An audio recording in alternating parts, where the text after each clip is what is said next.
Hello, hello. Today we are doing a full Warlock build, courtesy of the Parasite Warlock from the Helliana's Guide to Monster Hunting, Book 2, Part 2. I can't remember the specific verbiage they use for it. Big word in an intro.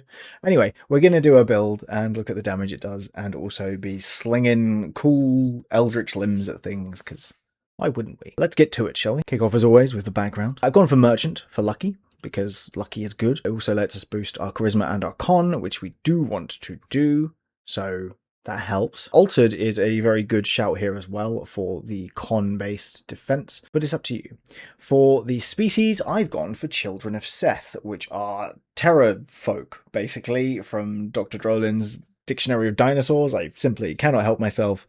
I like dinosaurs. We do get flight with this species, 30 feet, reduced to 20 feet if you're wearing medium or heavy armor. Get proficiency in athletics and can always know where north is if we can see the sky, which is niche but cool. You get proficiency in 2 skills of your choice, but you can also choose expertise in 1 skill if you would like. And you know the value of goods at a glance, and I think that's super cool if you are playing a charisma-based character, which presumably you are if you're a warlock. For our stats, we are starting off with 8 in strength, 14 in dex, 16 in con, 8 in intelligence, 10 in wisdom, and 17 in charisma. Not that that's what we'll be ending with. This is all pretty standard warlocky stuff. We're taking Eldritch Blast. We can pretend there are other things, but I do recommend Blade Ward. Blade Ward is very, very good now. It is a concentration cantrip, which allows you to subtract a d4 from any attack roll that comes at you, which can be really, really handy if you've got a middling AC. It's generally not great if you have a teeny tiny AC or really good AC, but if you're in the middle, which a lot of warlocks end up being, this can be a fantastic way of keeping yourself safe. It's also another argument for going for Altered as your species, by the way, because this would have you at 16 AC straight out the gate, which is not a bad thing to be at, because you can use con 13 plus your con mod. Anyway, damage, we're doing 1d10, which is 5.5 damage. So level 1 spells, you can take whatever you want. I do like Hex. I probably should have added that to the damage, but here we are. Veil of Dusk as well, which gives a +1 to your AC. And better stealth checks. 2, which is lovely. Level 2, we will be taking Agonizing Blast and Armor of Shadows. That allows us to take Mage Armor and do it for free, which is why I didn't take the Altered background from the experiment. The Altered feat from the experiment background gives us a similar kind of thing.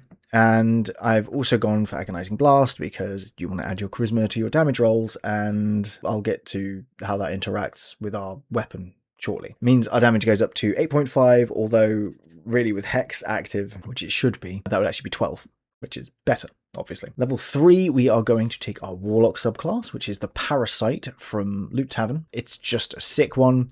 You have bonded mind and body with a rare and enigmatic being that calls your body home, whether you like it or not. We get an extended spell list. We get Heroism and Sanctuary, Enhance Ability, Enlarge Reduce, Haste Spirit Guardians, Black Tentacles, Freedom of Movement, Contagion, and Dominate Person. This is a solid list. Enlarge Reduce is pretty nifty for getting a little bit of extra damage in, although Hex is generally better, at least against one target. Haste is haste. Can't argue with haste. Spirit Guardians is a sick one to have on a Warlock. Huge fan of that. And I really like Dominate Person. Unsurprisingly, it's a good spell.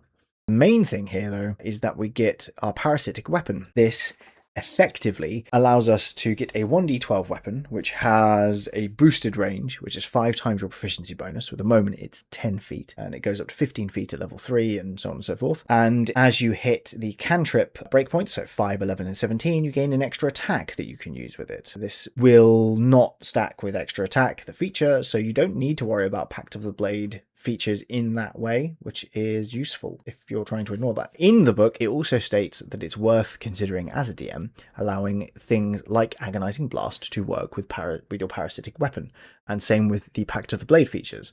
And I think that's a good shout, and that is how I will be assuming damage is working for us, so do keep that in mind. Along with that, as a bonus action, we can manifest a Symbiotic Shield as well, which has 2 AC initially, but actually goes up to 3 AC at level 10, which combines very nicely with our Mage Armor to give us a fairly healthy AC of 17, making Blade Ward very good, basically. It means that our defenses are better, our attacks are also better, and although I'm not counting Hex, which again I really should be, our damage does go up. So our damage goes up to 9.5, or it would be a flat 13 with Hex, which is great. I also recommend spell-wise, I always recommend Mirror Image. It makes you harder to hit.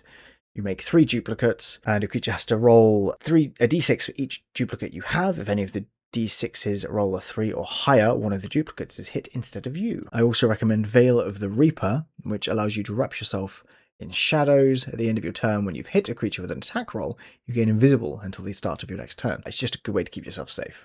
Bit selfish, admittedly, but quite good. Level 4, I am opting for Fey Touched here. This gives us Misty Step once per long rest for free, but also just Misty Step, and also Hunter's Mark. So we can add Hunter's Mark to our damage as well, in case you didn't want to do Hex. You don't need to do that because we have Hex. But, and this is important, you can cast the Hunter's Mark once per long rest for free, which is good, because Hex is going to be outstripped pretty quickly, because you want to be casting the other stuff. And you have, you know, pocket sands worth of spell slots as a Warlock, so it's good to have free options like this. It means our damage is now up to 14 as well, because our charisma has gone up to 18, which is good. Level 5, we get a new invocation. I'm going for the Parasitic Leech one. This allows us to, when we crit with a parasitic weapon or reduce a creature to 0 hit points with it, you gain a number of temp health equal to the number rolled on the weapon's damage dice. If you later gain the Pact of the Blade feature, you gain this benefit to critical hits scored with your packed weapon. So much of a muchness on that last bit, but it is nice. We also get an extra attack at this point as well, and I thoroughly recommend taking Eldritch Smite. You will want to have taken Pact of the Blade earlier, as you can swap them out as you level up. So you go back, you swap out for Pact of the Blade. Eldritch Smite allows us to chuck spell slots at things for 1d8 damage plus 1d8 per level of the spell slot, and also potentially knock things prone, which is wonderful. This gives us a damage of 46 at this point, which is really, really good. There's an argument for going for an Elven accuracy focused critical kind of build here, because we're attacking with our charisma, so we can do that. And I do think that's a fairly good argument, but I also like the idea of being a flying pterodon in the air, swinging down with symbiotic weapons. It's just a cool idea. Level 6, we get Liquefied Body. As a bonus action, you can become a viscous liquid for 10 minutes. You can either have your equipment fall on the floor or merge with your form, and you can squeeze through narrow spaces, basically. While you are doing that, you can only do it once per short or long rest, but it can be handy. You also get Birth Parasite, which lets you spit up parasite ooze. This parasitic ooze here. It allows you to use your Pact of the Chain feature if you want to have this count as your familiar, and I think there's an argument for doing that. It has not bad stats. It has your spell attack modifier to hit, and 1d6 plus your proficiency bonus as bludgeoning damage when it does hit. It's all not bad, but it's tricky. I think you can quite feasibly go for a Pact of the Blade and Pact of the Chain build with this subclass and smash them both together, which is a lot of fun conceptually, but very invocation heavy, and it's not going to leave you much else in terms of defense or anything else. So keep that in mind. Does nothing for our damage though. So we are up to 46 still. Level 7, we get our 4th level spells. I recommend the Summon Aberration spell, and to go for the Beholderkin because it has long range attacks, 150 range in fact. 150 feet range is nuts. It once again uses your spell attack modifier, and it does 1d8 plus 3 plus the spell's level in psychic damage, which is not a bad amount of damage for sure, as at this point that is 3 plus 4, basically, so 7. And it gets 2 attacks, because it gets attacks equal to half the level of the spell. I know this isn't the strongest possible thing we could be doing, but basically you want to drop your Beholderkin as your action on your first turn, bonus action make your shield, and then on your second attack you go all out. So you go free Hunter's Mark on a creature, you Eldritch Smite them, and you behold at them, which means you're actually doing 73.5 damage at this point, which is pretty tasty. Level 8, we're going to take Telekinetic, because I think it fits. It gives us the Mage Hand spell, but it's invisible, and it can go further away from you, basically. Also, you can bonus action shove creatures around, which allows you to move allies, which can be nice, but also potentially shove enemies off of things.